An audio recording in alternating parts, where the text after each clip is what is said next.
Merci, M. Castonguay, de nous joindre aujourd'hui et félicitations à votre nomination du prix d'honneur. Pourquoi avez-vous écrit ce livre? En fait, en 2007, le gouvernement du Québec m'a demandé de faire une étude sur le financement de notre système de santé. Les dépenses augmentaient rapidement, les revenus du gouvernement n'augmentaient pas au même rythme. Alors, j'ai fait avec un petit groupe un travail.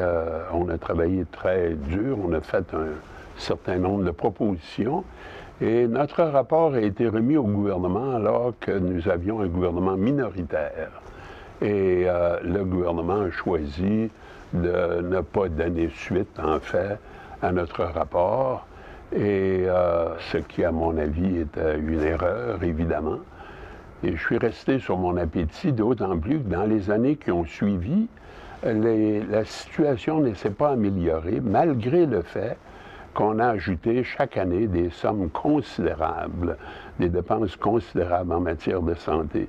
Alors, j'ai pensé que l'information que j'avais développée et le travail que j'ai fait au cours des années là, qui ont suivi ce groupe de travail, je devais en fait présenter le tout sous forme de livre parce qu'à mon avis, notre système de santé a besoin d'être amélioré. Qui, pensez-vous, est responsable pour les problèmes dans le système de santé du Québec? En fait, mon livre, je n'ai pas cherché à trouver de coupable dans mon livre. J'ai plutôt mis l'emphase sur la recherche de solutions, d'orientations à prendre. Mais évidemment, il y a un certain nombre de facteurs qui ont contribué à faire en sorte que notre système ne fonctionne pas comme il le devrait. Il y a d'abord le fait que le ministère de la Santé fonctionne beaucoup par voie de contrôle, de réglementation. C'est un ministère qui est devenu très lourd. Tout le système a été alourdi par une bureaucratie nombreuse. Et à ce niveau-là, il y a un changement important qui s'impose. Le financement de nos établissements, aussi des hôpitaux, des cliniques, a besoin d'être grandement amélioré, que l'on mette dorénavant l'accent sur le financement selon des épisodes de soins. La rémunération des médecins, rémunération qui est principalement à l'acte, a aussi besoin d'être modifiée pour introduire des modes de rémunération plus adaptés à la situation actuelle. La performance des établissements doit aussi être évaluée. Au lieu de traiter tous les établissements sur le même pied, on doit voir quels sont ceux qui sont les plus performants.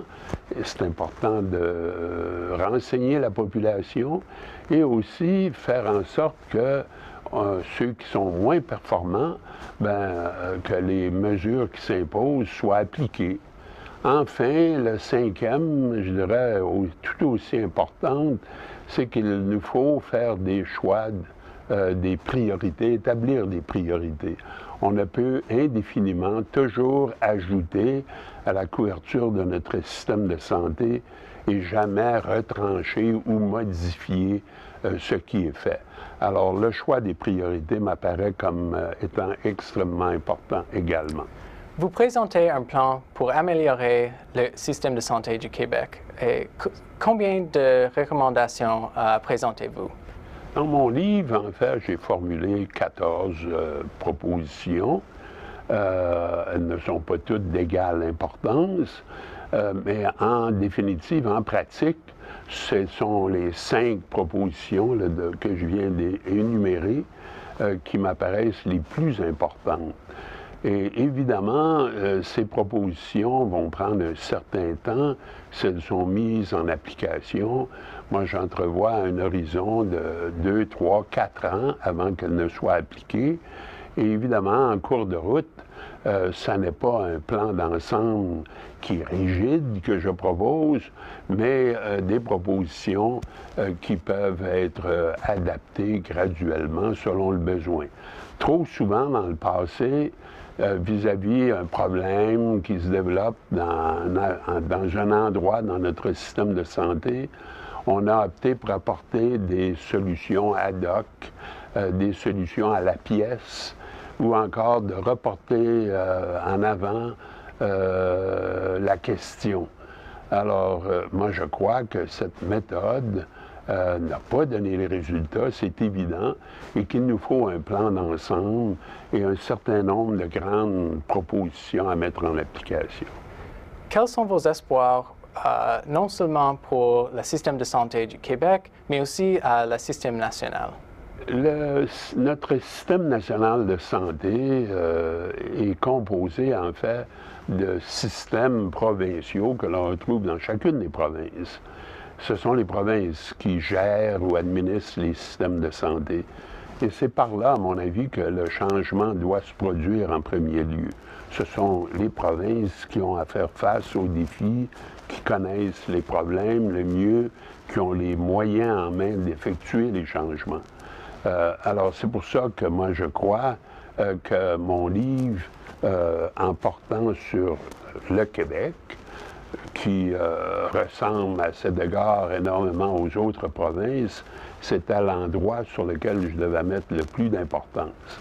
Évidemment, le gouvernement canadien a un rôle à jouer également, participe au financement, et dans le passé, il a joué un rôle en établissant des standards, certains critères, mais son rôle a été plutôt passif quant au fonctionnement du système, et même à certains égards un peu punitif, afin de faire en sorte que certaines choses comme la surfacturation des patients ne se produisent pas.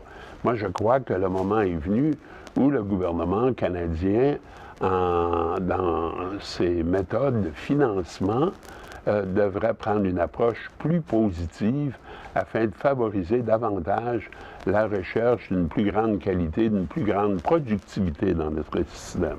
Pensez-vous que c'est trop tard pour effectuer les changements?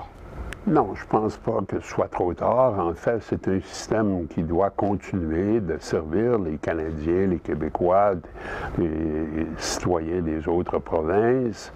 Et il faut plutôt viser à améliorer notre système plutôt que par des moyens en fait plus proactifs que dans le passé. On a attendu trop, à mon avis, pour apporter les changements qui s'imposent, mais il est encore temps de le faire et je crois qu'il est possible, en fait, de continuer d'améliorer notre système. Connaissez-vous des politiciens qui auront le pouvoir d'effectuer les changements? Évidemment, il y a un certain nombre de personnes qui connaissent bien notre système de santé parmi les dirigeants politiques.